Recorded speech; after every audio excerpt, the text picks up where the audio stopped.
Thank you very much for staying with us, everyone. Today, our focus is on politics, security, governance, and other key issues in Benue State. And if time permits us, we delve into national security matters.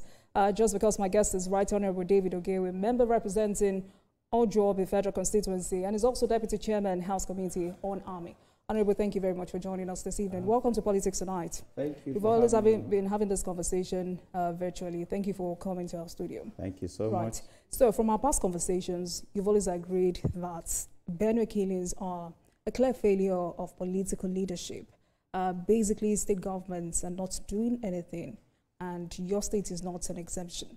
Does it mean there is no end in sight to this hydra-ended monster? Well, first, I want to appreciate God again for us to be here tonight and then to throw more light on some of these issues. Like I once stated, I can tell you that there is no problem that when desire and then the will is there, that you cannot have solution to. So I don't believe that the problem of the insecurity, both in my state and anywhere, cannot be solved. They can always be solved, and solutions are there. It's just the will. And I believe that is what is needed for every leader to, begin to cultivate the will. So for Benue State, clearly you're saying there is no political will to end this insecurity. Yes, because so far so good, like I once mentioned, the right approach to be made, that every area that needed to be touched have not been touched yet. Have not been touched yet. What are the areas? Number one, for instance, when we had the last incident that lives were lost in that large number, the president visited us. Yes. And he gave an advice. He said, look, you stakeholders should come together. There should be a committee, look into these issues, come back to me, let's provide solutions to them. Now, who are the stakeholders? To start with, of course, the political actors are part of these stakeholders. The traditional council are part of these stakeholders. The clergies are part of these stakeholders.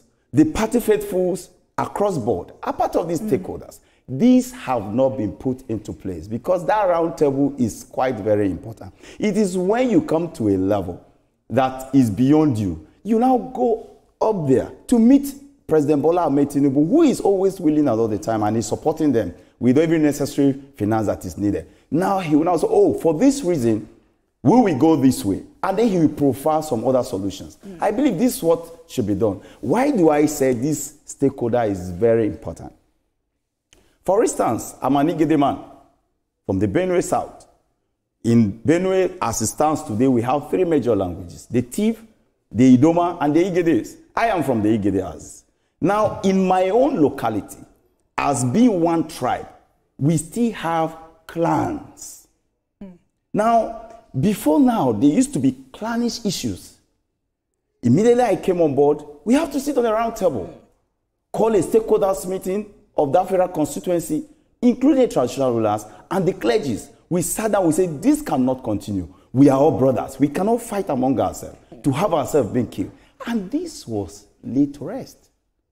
Today, you will not hear, for past some time, long time now, you will not hear in Igede land or Ogewu federal constituency that is a clannish clash between the Igedes, because we have about 14 to 15 clans. So when you go to other places, this is how these clans also exist. So when the president is saying, let the stakeholders sit, in fact, the major first people you should be looking at are the members of the National Assemblies. By the grace of God, God have graciously looked and favor us from Benue by giving us the Secretary to the Federation that President Bola Ahmed Tinubu graciously gave to us. It's an additional thing. As the heart, beat or the engine room of the government.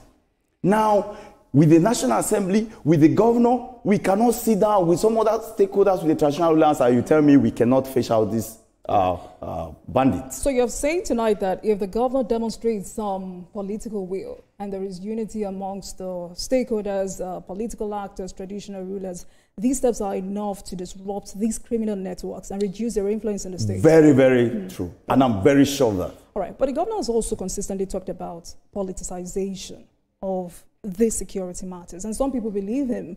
I mean, they believe this fractured relationship with the SGF, this constant back and forth with his predecessor, some ultimate factors anyone should consider.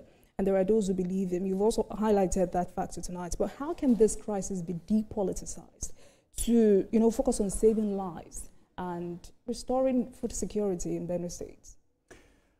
My dear sister, I want to tell you that, you see, when people speak, maybe try to take something to make excuses in some issues, I don't take it. You think it's an excuse? No, it's an excuse. For me, when it comes to governance, so you put every ego down. You put everything that is to your own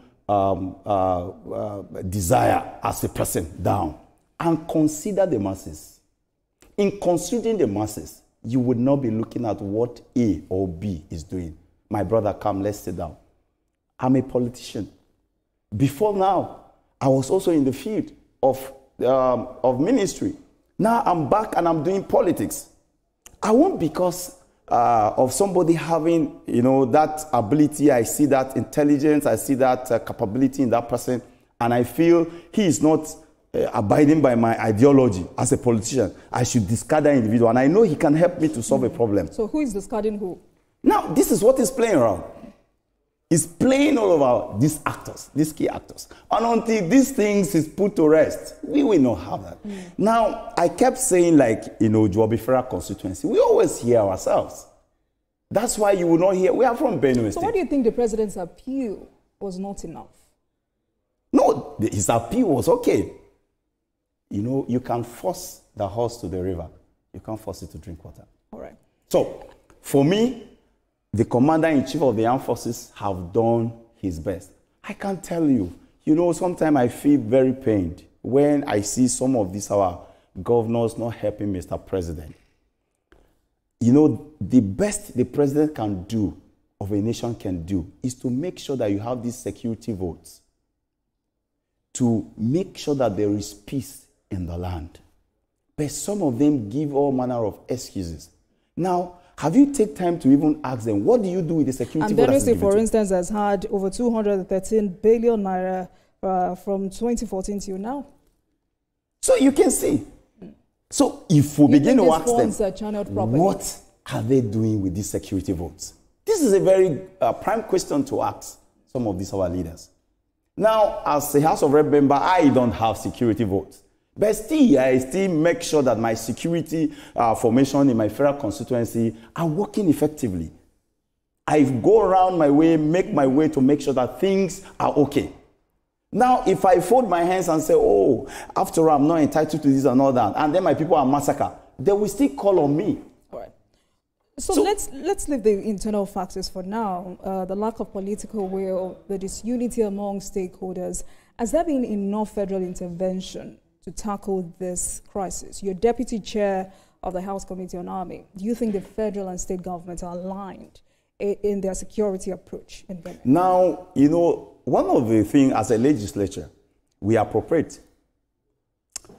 The budget, of course, we give no to the budget.